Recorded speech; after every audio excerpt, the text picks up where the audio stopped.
Hello guys, this is a video for how to prepare cost paper in your CA Enter December 21 exam. आपकी exam आने वाली है 4-5 दिन बाद और बच्चे पूछ रहे सर एग्जाम के एक दिन पहले कैसे पढ़ाई करें, क्योंकि मैंने क्लास में आपको ये तो बता दिया ना कैसे रिवाइज करना है, क्या क्या पढ़ना है, किस तरीके से क्या स्ट्रैटेजी होगी। लेकिन अब ये सवाल आता है कि एग्जाम के एक दिन पहले क्या पढ़े सर, उसकी भी एक स्ट्रैटेजी आप बनवा दो। वैसे तो मैंने बच्चों को ये भी बोला था कि आप अपने हिसाब से कस्टमाइज स्ट्रैटेजी बनाइए, लेकिन मुझे पता है बच्चे इतने लेजी होते हैं कि उनसे रिविजन हो जाए वही बड़ी बात है। स्ट्रैटेजी तो सर बहुत लंबी लंबी बातें हो गई, वो सब नहीं हो पाएगा। सो मैंने एक जनरल स्ट्रैटेजी बनाई है कि कैसे हम हमारे एग्जाम के एक दिन पहले कॉस्ट का रिवीजन करेंगे। तो कुछ बच्चों के दिमाग में चीजें थी, उनको मैं क्लियर कर देता हूं। सबसे पहले मैंने क्या किया है, मैंने सारे के सारे चैप्टर्स जो भी अभी तक एग्जाम में आए हैं वो पूरा का पूरा एक मार्क्स का एनालिसिस तैयार कर लिया है कि कितने मार्क्स का कौन सा चैप्टर एग्जाम में आया है। अगर आप देखेंगे तो आपको स्क्रीन पे एक पूरा एनालिसिस दिखेगा कि कौन सी एग्जाम में कौन सा चैप्टर कितने नंबर में कॉस्ट में आया है। ठीक है, सो यू कैन सी इसमें से अगर अपन देखें तो सबसे प्रायोरिटी 1 वाले अगर मैं चैप्टर की बात करूं तो 3 चैप्टर तो ऐसे हैं जो लगभग शॉर्ट हर एग्जाम में 10 नंबर गेन करते हैं, इसका एवरेज ही 10 नंबर आ रहा है। और वो 3 चैप्टर कौन कौन से, एक है कॉस्ट शीट, एक है एक्टिविटी बेस्ड कॉस्टिंग, और एक है सर्विस सेक्टर कॉस्टिंग, और चौथा है मार्जिनल कॉस्टिंग। तो 4 चैप्टर तो ऐसे हैं जो लगभग हर मार्क्स में 10 नंबर में आई है, प्लस 2 चैप्टर और है जैसे प्रोसेस कॉस्टिंग हो गया, उसके बाद एक चैप्टर और अपन ले सकते हैं स्टैंडर्ड कॉस्टिंग। तो ये चैप्टर भी प्रायोरिटी बहुत अच्छी रखते हैं, इनके भी बहुत सारे क्वेश्चन एग्जाम के अंदर आए हुए हैं। तो मैंने क्या किया है, सबसे पहले जो मार्क्स वेटेज है उसके अलावा इसके हिसाब से 3 रैंकिंग कर दी है कि आप जब एग्जाम देके आए तो किस सीक्वेंस में आप पढ़ना चालू करें। तो क्या होता है, जब एग्जाम देके आप आएंगे, आपका फर्स्ट जो भी पेपर है, इसके पहले वाला कॉस्ट के पेपर पहले वाला जो पेपर है वो कंप्लीट होगा, फिर आप घर आएंगे, घर आके थोड़ी देर रेस्ट करेंगे, तो फिर आप यही सोचेंगे कि अब मेरे को कौन से चैप्टर्स पहले करने। तो मेरे हिसाब से जो 10-10 मार्क्स में शॉर्ट आते हैं, cost sheet, service sector, standard, marginal, process, activity base, इन 6 को तो आप सबसे पहले कंप्लीट कर लीजिएगा। ट्राई कीजिएगा कि जिस दिन हमारा एग्जाम खत्म हुआ है वो वाला दिन, वो वाली रात, अगर आप रात को पढ़ते हैं और अगर आप मॉर्निंग जल्दी उठ के पढ़ते हैं तो कोशिश कीजिएगा कि आफ्टरनून तक हमारे ये 6 चैप्टर कंप्लीट हो जाए और बहुत अच्छे से कंप्लीट हो। और इन क्वेश्चंस को कर करके देखिएगा, इन चैप्टर्स को कम से कम ज्यादा से ज्यादा प्रैक्टिस करके देखिएगा, क्योंकि अगर आपने 6 चैप्टर कर लिए तो आपके 60 मार्क्स तो कवर हो गए, 16 तो 50 तो कवर हो ही गए। 50 मार्क्स आपको सिर्फ और सिर्फ शुरू के फर्स्ट जो 6 चैप्टर है उनसे आप 50 मार्क्स पेपर के स्कोर कर पाओगे। तो आप जैसे पेपर देके आएंगे, थोड़ी देर रेस्ट कीजिए, उसके बाद आराम से जब पढ़ने बैठेंगे तो पहले आप cost sheet, service sector, standard, marginal, process, activity base, ये टारगेट रखिए कि हमें लगभग अगले दिन के आफ्टरनून तक ये चैप्टर्स खत्म कर लेने। फिर सेकंड प्रायोरिटी पे आएंगे मटेरियल, लेबर और ओवरहेड्स। वैसे तो ओवरहेड भी अच्छा चैप्टर होता है, पर हमारी जो मार्किंग आ रही है उसके हिसाब से मटेरियल, लेबर और ओवरहेड्स को हम फिर भी सेकंड प्रायोरिटी पे रखेंगे। तो आफ्टरनून तक जब आपके ये 6 चैप्टर कंप्लीट हो जाए तो उसके बाद आप मटेरियल, लेबर, ओवरहेड्स को इवनिंग तक कंप्लीट करने की कोशिश कीजिएगा। फिर joint by budget, non integrated contract, ये हमको रात को और अगली मॉर्निंग में करना है। और थियरी 1 घंटा ओवरव्यू लेना है तो फटाफट देख लिया। मैंने थियरी की छोटी छोटी बाइट्स बना रखी, ऑडियो बाइट्स, वीडियो बाइट्स, उनको सुन लिया और ऐसे करके हमारा कॉस्ट का पेपर फिनिश कर लिया। तो ये हमारी पूरी की पूरी स्ट्रैटेजी रहनी चाहिए कॉस्ट के पेपर के एक दिन पहले कि हम किस तरीके से इसको कंप्लीट करेंगे। अगला सवाल, सर और कुछ रिवीजन के लिए आप कंटेंट देने वाले हो, बहुत सारी चीजें। मैंने एक फॉर्मूला शीट बनाई है। इस फॉर्मूला शीट के अंदर मैंने सारे चैप्टर्स, जो भी इंपॉर्टेंट चैप्टर्स है उनके जितने भी फॉर्मूला है और जितने भी फॉर्मेट्स हैं वो सब यहाँ पे रख दिए। जैसे आप देखेंगे तो कॉस्ट शीट का फॉर्मेट है, उसके बाद मटेरियल कॉस्टिंग में सारे मटेरियल कॉस्टिंग के फॉर्मूले हैं। फिर ऐसा का ऐसा अगर हम देखें तो आपको लेबर के अंदर जो भी हाल से रोवन, लेबर टर्नओवर रेशियो, उनके फॉर्मूले हैं। उसके बाद ओवरहेड्स के अंदर सारी मेथड्स दिए, किसमें क्या होता है, किसको कैसे बांटते हैं, वो सब है। रिकंसिलेशन कैसे बनता है, जॉब और बैच कॉस्टिंग, प्रोसेस कॉस्टिंग का फॉर्मेट दिया है। उसके बाद जॉइंट एंड बाय में कौन कौन सी मेथड्स होती है, ऑपरेटिंग कॉस्टिंग में क्या क्या यूनिट्स होती है, क्या फॉर्मेट होता है। तो ये बताए एक तो या तो एकदम स्टार्टिंग में, ये एकदम एग्जाम में जाने के पहले, मतलब एकदम लास्ट में आप इसको रिवाइज कर सकते हो। ये भी कर सकते हो स्टार्टिंग में कर लो, तो स्टार्टिंग में करने से ये होगा कि मैं तो बोलूंगा एक बार स्टार्टिंग और एक बार एंड दोनों में देख लो। जब हम रिवीजन स्टार्ट करेंगे एग्जाम के एक दिन पहले, तो सबसे पहले फॉर्मूला शीट देख के सारे फॉर्मूले पढ़ लिए और उसके बाद रिवाइज करना चालू किया, या और अच्छा ऑप्शन ये है कि एक बार पूरा रिवाइज कर लिया, फिर एट द एंड जब एग्जाम में जाने वाले हैं उसके जस्ट पहले आपने एक बार फॉर्मूला शीट देख ली, फॉर्मेट देख लिए, तो सारी चीजें अपने को और अच्छे से क्लियर हो जाती है। तो ये भी काम अपने को करना रहेगा। तो मैंने सारे मार्जिनल के, लेबर के जितने भी फॉर्मूले थे वो सब यहाँ पे लिख दिए, स्टैंडर्ड कॉस्टिंग के, नॉन इंटीग्रेट की सारी जर्नल एंट्रीज लिख दी है। तो एक पूरा का पूरा अच्छे से रिवीजन इस चीज का आपका हो जाएगा। तो ये भी आपको एग्जाम के एक दिन पहले रखना है। अगली इंपॉर्टेंट चीज, सर इतने सारे क्वेश्चंस कॉस्ट के अंदर आपने हमको करवाए, चाहे वो कितने भी चैप्टर्स हो, सबके बहुत सारे क्वेश्चंस आपने क्लास में करवाए, फिर हमने मॉड्यूल भी किया, फिर हमने पास्ट एग्जाम भी किया। मैंने क्लास में वैसे तो लिखवा दिया था कि कौन सा क्वेश्चन एग्जाम के पहले करना है, कौन सा question no need to do है, कौन सा क्वेश्चन रिपीट हो रहा है, लेकिन कई बच्चे होते हैं जो उसको सम अप नहीं कर पाते। तो मैंने आपके लिए एक काम और कर लिया है, मैंने आपको एग्जैक्टली ये बताया था कि एग्जाम के पहले कौन कौन से क्वेश्चंस करने, और उसके लिए मैंने हर चैप्टर के नोट्स, मॉड्यूल और पास्ट एग्जाम के क्वेश्चंस ले लिए कि ये आपको एग्जाम के एक दिन पहले करना है। अगर आप इतना भी एग्जाम के पहले कर लोगे तो आपका मोस्टली चैप्टर कवर हो जाएगा। तो जैसे मैं आपको सबसे पहले ले चलता हूं कॉस्ट शीट। कॉस्ट शीट में शीट मैंने दी थी आपको एक, जिसमें लगभग 13 क्वेश्चंस थे, मॉड्यूल है और पास्ट एग्जामिनेशन है। तो मैंने आपको इसमें हाईलाइट कर दिया है, एक तो नो नीड टू डू और फिर टू डू बिफोर एग्जाम। तो कॉस्ट शीट में ओवरऑल देखा जाए तो मैंने आपको 6 क्वेश्चंस हाईलाइट किए। अगर आपने इन 6 क्वेश्चंस को अच्छे से कर लिया तो आपका कॉस्ट शीट पूरा रिवाइज हो जाएगा, तो आपके 10 नंबर वहां सिक्योर हो जाएंगे। सर क्या पूरे 6 करके देखने हैं? टाइम के अकॉर्डिंग रहेगा। जैसे अगर आपके पास में टोटल मिला के 1.5 दिन है, 1.5 दिन में अगर आप मान लीजिए 18 से 20 घंटे निकालते हैं, तो एक चैप्टर के लिए एवरेज 1.5 से पौने 2 घंटे आपके पास मिलेंगे। कुछ के लिए 1.5 घंटा है, कुछ के लिए 2 घंटे। तो आपको टाइम के अकॉर्डिंग एडजस्ट करना पड़ेगा कि क्या आप 6 क्वेश्चन पूरे कर सकते हो।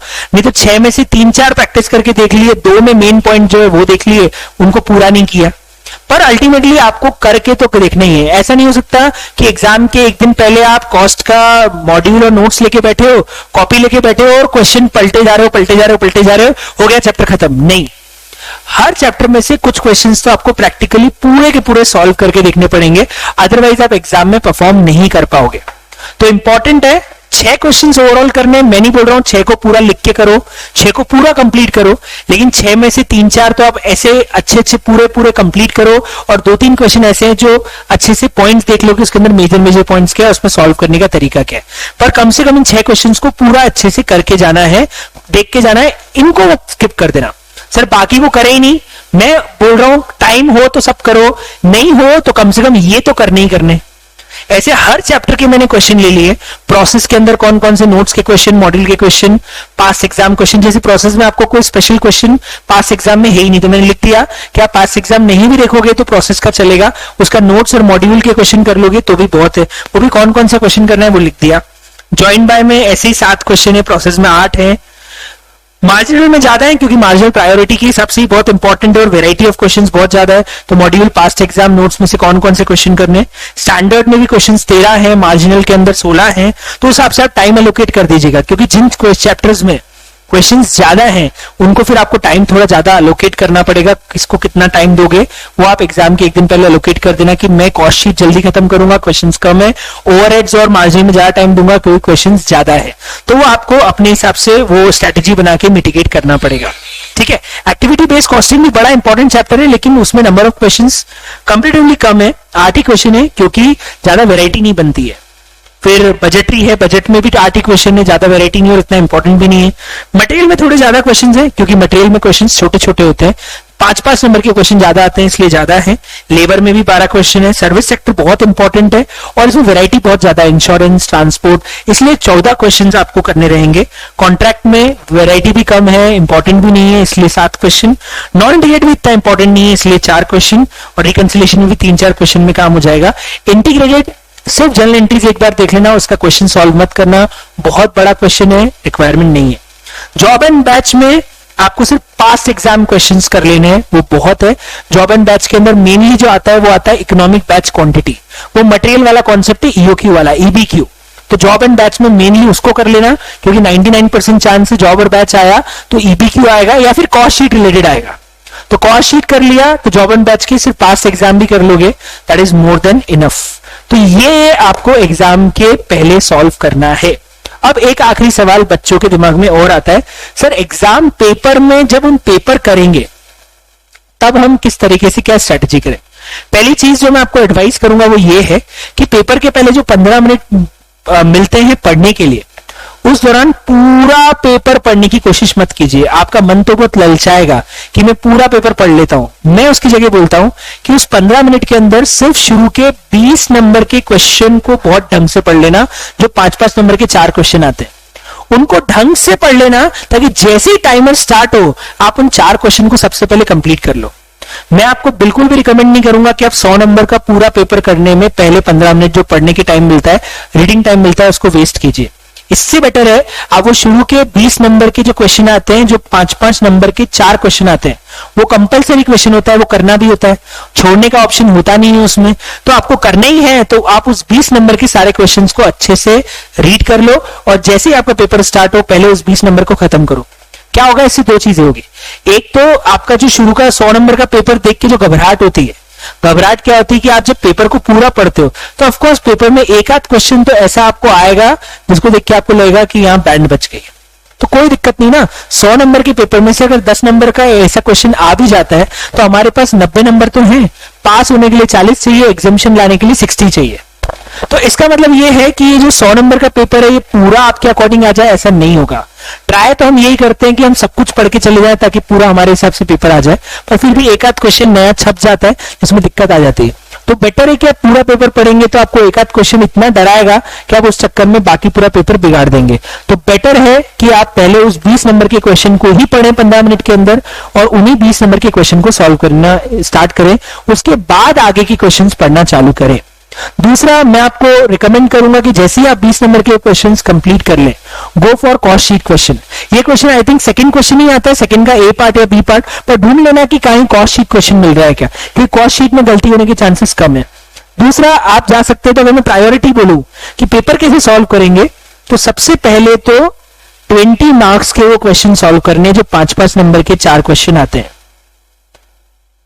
दूसरा, आप ढूंढ लेना आपको कॉस्ट शीट का क्वेश्चन मिल रहा है क्या, जैसे ही आपको कॉस्ट शीट का क्वेश्चन दिखे प्लीज उसको पहले सॉल्व कर ले। तीसरे नंबर पे मैं आपको रिकमेंड करूंगा आप प्रोसेस कॉस्टिंग का क्वेश्चन ढूंढ ले, वो भी मिलेगा आपको, क्योंकि प्रोसेस कॉस्टिंग के क्वेश्चन में 90% चांस है कि क्वेश्चन ईजी आता है, तो उसमें आपसे मिस्टेक नहीं होगी। तो प्रोसेस का क्वेश्चन ढूंढ लीजिए।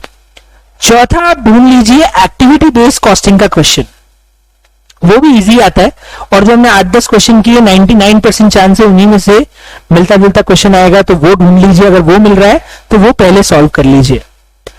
मैं आपको कौन से क्वेश्चन आखिरी में करने वो ही बता दूं, लास्ट में प्रायोरिटी में मैं आपको मार्जिनल दूंगा, क्योंकि मार्जिनल में कई बार क्वेश्चन फंस जाता है वो मतलब कहीं अटका देते हैं, और उसके पहले मैं आपको स्टैंडर्ड दूंगा, इसको प्लीज आखिरी में कीजिएगा।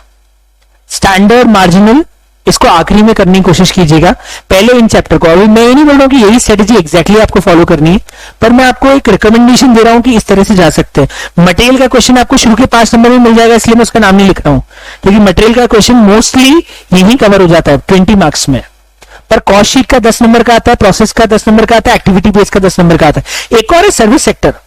अगर आपने मॉड्यूल अच्छे से कर लिया तो मैं आपको बोल रहा हूं सर्विस सेक्टर का कॉस्टिंग का क्वेश्चन आपको 10 नंबर का एग्जाम में आराम से बनेगा, तो वो भी आप स्टार्टिंग में कर सकते हो। तो मैं बोलूंगा इन चैप्टर के क्वेश्चंस को ढूंढ लो और उन्हीं को पहले करो, और मार्जिनल में बच्चा फंस जाता है तो मैं उसको आखिरी में करने की राय दूंगा। फिर भी अगर आपको लगता है देखा हुआ क्वेश्चन आ रहा है मार्जिनल का तो कर लेना, पर मेरा रिकमेंडेशन रहेगा कि कॉस्ट शीट, प्रोसेस और एक्टिविटी बेस्ड सर्विस सेक्टर में बच्चा कम फंसता है, उसमें मार्क्स भी बच्चों के अच्छे आते हैं, तो इसलिए इन क्वेश्चंस को पहले आप कर सकते हैं। इसके अलावा आपको कॉस्ट के पेपर के लिए थ्योरी की बात करें तो उसको एज ए बैकअप है तो आखिरी में ही पढ़ के जाना, और मैं आपको रिकमेंड भी नहीं करूंगा कि आप थ्योरी क्वेश्चन एग्जाम में सॉल्व करें अनटिल और अनलेस आपसे प्रैक्टिकल क्वेश्चन बन ही नहीं रहा हो। तो अगर 10 नंबर का एक प्रैक्टिकल पूरा बन रहा है और बाकी प्रैक्टिकल भी ऐसा लग रहा है कि 4-5 नंबर तो हम स्कोर कर लेंगे, आधा आता है, तो भी मैं आपको बोलूंगा 15 नंबर के प्रैक्टिकल स्कोर करिए 20 नंबर की थ्योरी रीडिंग करने से, क्योंकि एक तो आपको स्पीडली प्रैक्टिकल सॉल्व होगा, दूसरा थ्योरी में मार्क्स एग्जाम में कितना भी अच्छा लिख लो, 20 नंबर की पूरी भी थ्योरी लिख लोगे तो 10-12 नंबर से ज्यादा नहीं आएंगे। तो कंपेयर कर लेना टाइम और कंपेयर कर लेना मार्क्स। आप खुद बोलोगे कि प्रैक्टिकल करना बेटर है एज कंपेयर टू थियरी करने से। कितना भी अच्छा लिख के आ जाए, थियरी में आपको ज्यादा नंबर मिलेंगे ही नहीं। तो गो फॉर प्रैक्टिकल, थियरी को बैकअप की तरह रखो और एग्जाम में कोशिश करना कि इसी स्ट्रेटेजी के साथ पेपर सॉल्व करो। 100% आपका पेपर अच्छा जाएगा। तीसरी इंपॉर्टेंट बात, एग्जाम में जब आप आ जाओ तो अपने आप को तुर्रम खा मत समझना। तुर्रम खा एक वर्ड होता है, तुर्रम खा मतलब अपने आप को बहुत होशियार मत समझना कि मैं 100 नंबर का पूरा पेपर अटेम्प्ट कर लूंगा या कर लूंगी। अगर 90 नंबर का पेपर भी अटेम्प्ट हो जाता है तो आप आराम से कॉस्ट में 75 मार्क्स स्कोर कर सकते हो। तो ट्राई यही कीजिएगा कि मेरा 90 नंबर का पेपर बहुत अच्छे से हो जाए। अगर 90 मार्क्स का पेपर भी बहुत अच्छे से हो गया then there is no issue, उसके ऊपर जो मिल रहा है वो आपको बोनस से मिल रहा है। तो 10 नंबर का कोई क्वेश्चन छूट भी जाए तो दिक्कत नहीं है। एंड लास्ट सजेशन, पिछले अटेम्प्ट में एक बच्चे ने गलती से एक क्वेश्चन छोड़ ही दिया मतलब क्या, कुछ ऑप्शन में गड़बड़ हो गई। मतलब उसको लगा ये क्वेश्चन भी ऑप्शनल है, ये कंपलसरी ऑप्शन है, उसमें लफड़ा हो गया, लोचा हो गया और आखिरी में उसको रियलाइज हुआ कि मेरा एक क्वेश्चन रह गया। तो प्लीज आखिरी के 2 मिनट नहीं, आखिरी के 5 मिनट पहले कम से कम एक बार टैली कर लेना कि सारे कंपलसरी क्वेश्चंस मैंने कर लिए या नहीं कर लिए। एक बार कम से कम आप पीछे रफ में देख लेना कि मेरे को जितने क्वेश्चंस करने चाहिए थे उसके पूरे मार्क्स 100 हो रहे हैं कि नहीं हो रहे। कई बार ऐसा होता है बच्चा एक 20 नंबर का क्वेश्चन भूल जाता है ऑप्शनल समझ के। तो प्लीज मेक श्योर कि अगर आप थियरी छोड़ रहे हो तो आपको बाकी सारे कंपलसरी करने पड़ेंगे, क्योंकि पेपर 120 नंबर का आता है। तो थियरी का 20 नंबर का छोड़ के एक प्रैक्टिकल 20 नंबर वापस मत छोड़ देना।